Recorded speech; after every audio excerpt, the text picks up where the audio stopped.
It's like that today.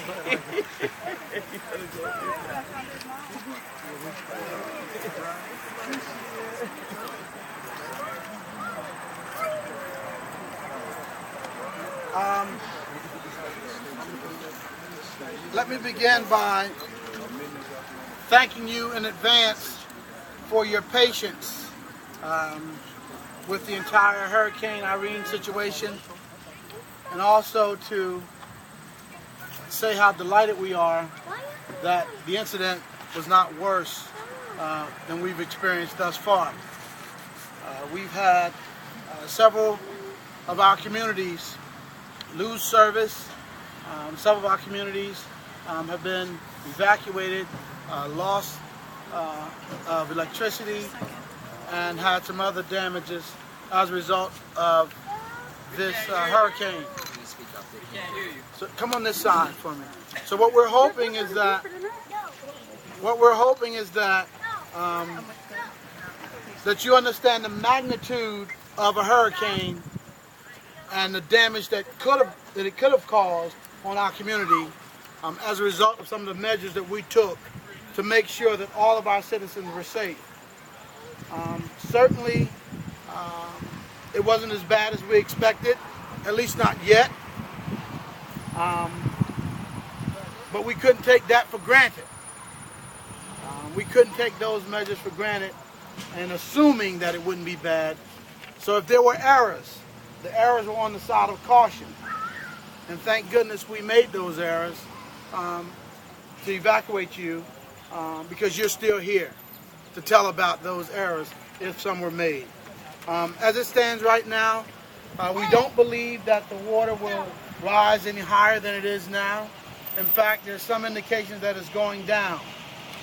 So our plan as we move forward is to have the flood levels. Our plans as we move forward is to have our professional staff go into your communities as we speak.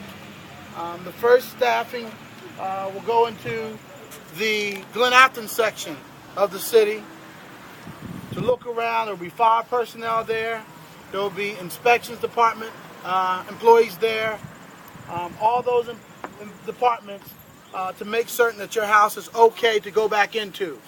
So that process will begin almost immediately. As soon as we are done here, our professionals will go into those areas to make sure that your homes are safe to go back into. We will search for things such as water in your basements and other professional things that some of our professionals will talk about to make sure that you can go back into your home.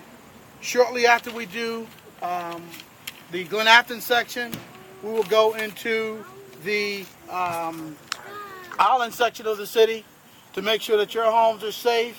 As it stands now, the water didn't come up to the level we expected, so you may be in better shape than we anticipated, and you may be able to get back into your homes quicker than we thought.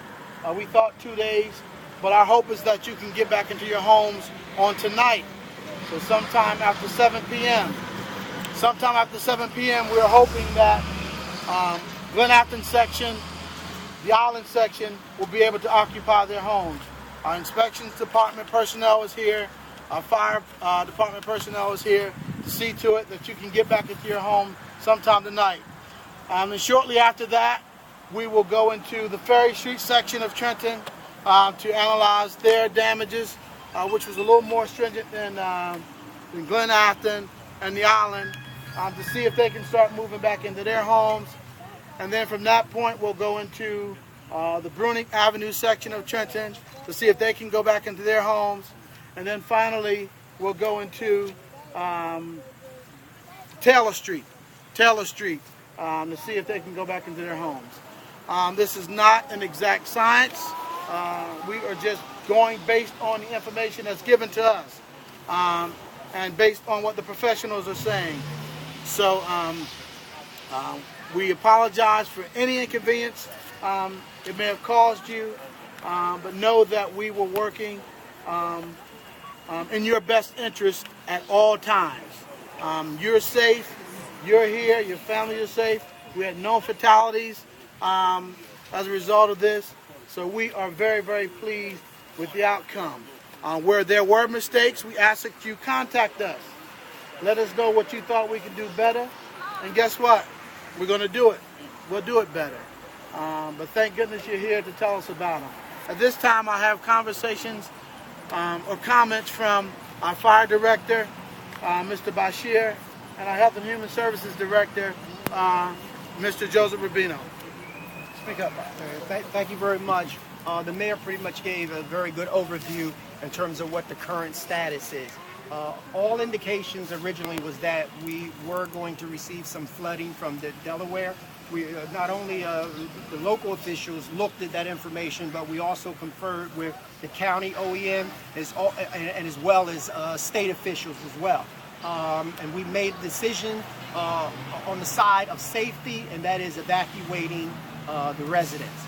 In terms of the water receding that is going down now, it actually started about 2 p.m. today. There's no indication that, of course, that the water will again rise. So as the mayor pointed out, we're putting things in motion as quickly as possible to get the residents back in their homes. However, I must emphasize, please be patient. We must, and if there's any additional information, we can turn it over to the inspections department. But all houses, once the power is shut off, it must be inspected. So there's a systematic approach that we must take in terms of mitigating this incident. So once we, as the mayor said, we take care of the island and Glen Afton, then we'll move on to the next area. And I received some good news. I had some of my chiefs go out and do an assessment of the various areas. For example, in the South Trenton area, Ferry Street, Bridge Street, I'm happy to announce that the water's receding there as well. Actually, they called me and they were very jubilant. They says, man, he says, Director, you wouldn't believe it. We was just down here a while ago. Man, it just looked bad. He says, all of a sudden it's starting to go down. So that's very, very promising. However, the same process has to take place. Pumping of the basements, inspections, engineers have to go in. We do an assessment, but we will try to get the residents in who's allowed to go in as quickly as possible. As far as the other area, same systematic approach. Unfortunately, the last update that I received in terms of the Mulberry Street area, that the water was receding quite slowly. As you know, with Mother Nature, that could change rapidly. So we're hoping that is the case.